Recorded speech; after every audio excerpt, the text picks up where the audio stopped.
Blood చిక్కగా ఉంటేనే ఈ ప్రాబ్లం అండి. బ్లడ్ థిన్నర్స్ వాడేస్తే ఏం ప్రాబ్లమ్ ఉండదని చాలామంది ఓన్‌గా మెడిసిన్ వాడడం నేను చూసాను. సడెన్‌గా వాళ్ళకేదైనా ఆయాసం అని అనిపించినా, చెస్ట్ పెయిన్ వచ్చినా, బ్లడ్ థిన్నర్ ఒకటి వేసుకుంటే సరిపోతుందని వాళ్ళు ఒక టాబ్లెట్ పర్టిక్యులర్‌గా వాడడం అనేది. ఇది ఎంతవరకు నిజమంటారు సార్? ఈ బ్లడ్ థిన్నర్ అనేది ఒక ముఖ్యమైన మెడిసిన్. ఎస్పెషల్లీ హార్ట్ అటాక్ వచ్చిన వాళ్ళకి. ఎందుకంటే ఈ హార్ట్ అటాక్ అనేది వచ్చిన పరిస్థితుల్లో 2, 3 ఈవెంట్స్ జరుగుతాయన్నమాట గుండె లోపల.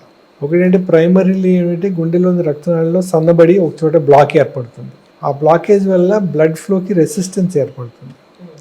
అలా రెసిస్టెన్స్ ఏర్పడినప్పుడు కొంచెం బ్లడ్ క్లాట్ అయ్యే టెండెన్సీ ఉంటుంది. సో బ్లడ్ క్లాట్ అయ్యి సడన్గా పూర్తిగా ఒక 80%, 70% ఉన్న బ్లాకేజ్ పూర్తిగా క్లోజ్ అయిపోయింది అనుకోండి. సడన్గా హార్ట్కి ఆల్టర్నేటివ్ బ్లడ్ సప్లై లేదు కాబట్టి సడన్గా హార్ట్ అటాక్ వస్తుంది అన్నమాట. బ్లడ్ థిన్నర్ అనేది ఏం చేస్తుందంటే ఆ రక్తం అలా గడ్డకట్టుకోకుండా కాపాడుతుంది.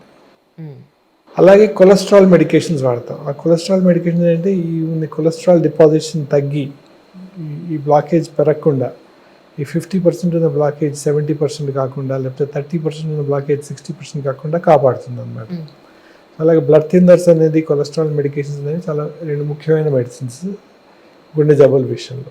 అయితే బ్లడ్ థిన్నర్ వేసుకుంటే పర్వాలేదు, మనకు ట్రీట్మెంట్ అయిపోతుంది అనుకుంటే కాదు. అది అపోహ.